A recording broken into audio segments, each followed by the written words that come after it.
The air in New Haven feels heavier today, as if the grey April clouds over this quiet coastal city carry more than just rain. On the 4th of April 2025, a bombshell dropped that reverberated far beyond its cobblestone streets. Russell Brand, the once ubiquitous comedian, actor, and self-styled truth seeker, has been charged with rape and sexual assault by London's Metropolitan Police Service. The news hit like a thunderclap, shattering the relative calm Brand had cultivated in recent years and reigniting a firestorm of debate that has trailed him since his meteoric rise to fame. The charges are stark and numerous: 1 count of rape, 1 count of indecent assault, 1 count of oral rape, and 2 counts of sexual assault.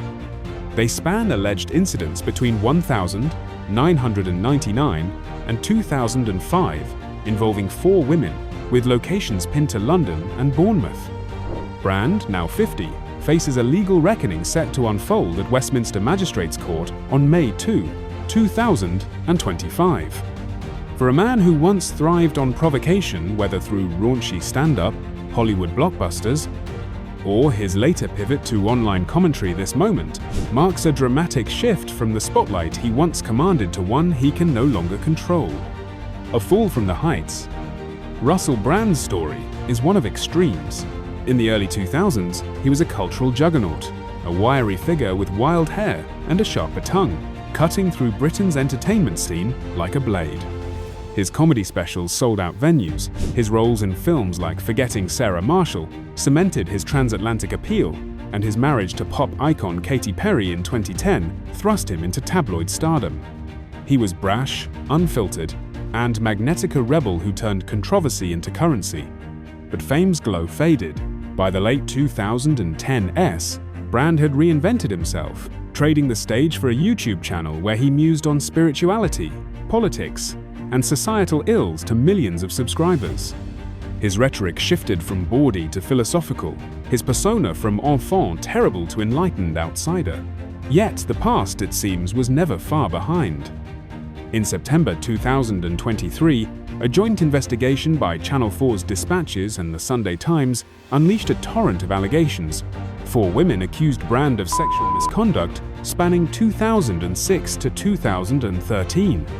He denied it all, insisting every encounter was consensual, and framed the accusations as an attack on his voice. That investigation lit the fuse. The Metropolitan Police took up the case, interviewing Brand multiple times over 18 months.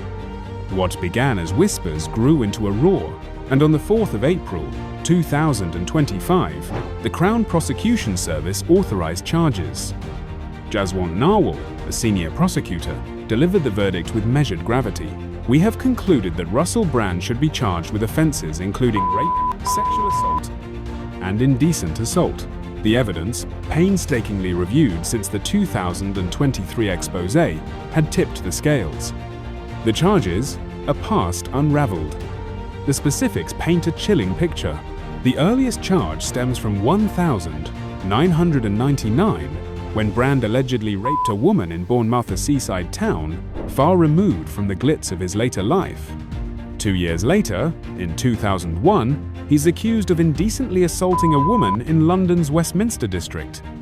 By 2004, another woman claims he orally raped and sexually assaulted her in the same city, followed by a separate sexual assault between 2004 and 2005. These incidents, spanning 6 years, trace a thread through Brand's ascent, a time when his star was rising but his personal life remained a chaotic swirl. Detective Superintendent Andy Furphy, leading the investigation, underscored its ongoing nature. "The women who have made reports continue to receive support from specially trained officers," he said, urging anyone with information to come forward. The police have kept the accusers' identities under wraps, a shield against the public maelstrom, but their voice amplified by time and tenacity have pierced through. Brand's response was swift. Hours after the charges broke, he posted a video on social media, his familiar cadence tinged with defiance. "I've never engaged in non-consensual activity," he declared, his eyes locked on the camera. "I'm grateful I'll have a chance to defend myself in court." It was vintage Brandon Bode, unapologetic and leaning into the narrative of a man under siege. The public divide. The internet erupted. On X, hashtag Justice for Russell trended alongside vitriolic calls for his downfall. Supporters rallied, decrying a woke conspiracy to silence a freethinker.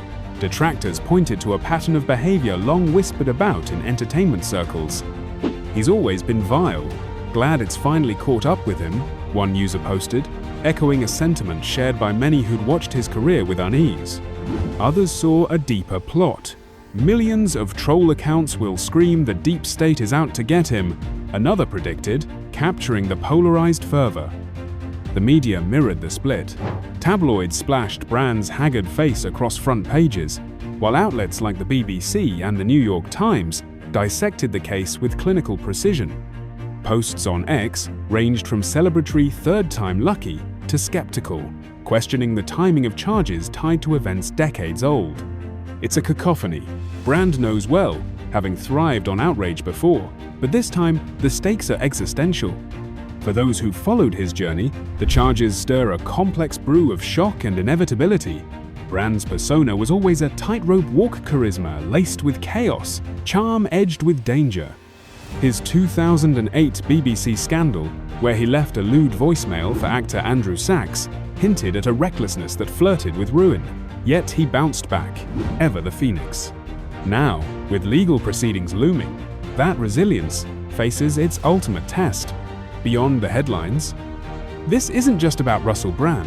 It's a chapter in a larger reckoning that's swept through entertainment, politics, and beyond since the Me Too movement gained traction. The charges arrive in a world hyper-attuned to power dynamics, where allegations once buried by time or fame are dredged up and scrutinized. Brand's case, rooted in the late 90s and early 2000s, reflects an era when boundaries blurred and accountability often lagged.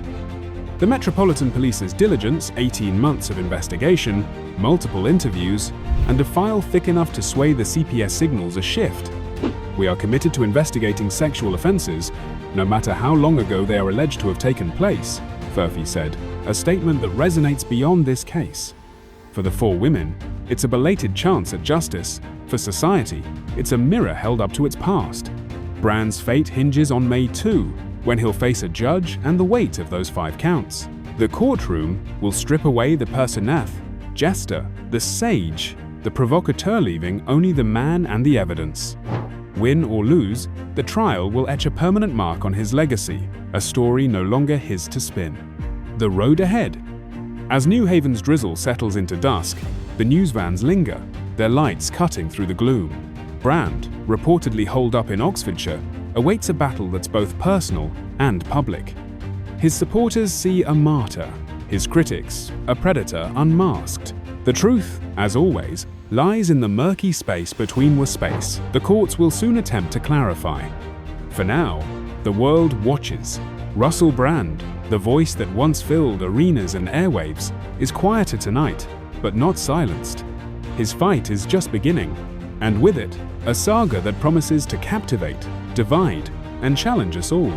On May 2, 2025, the gavel will fall, and the next chapter will unfold, whether in vindication or condemnation.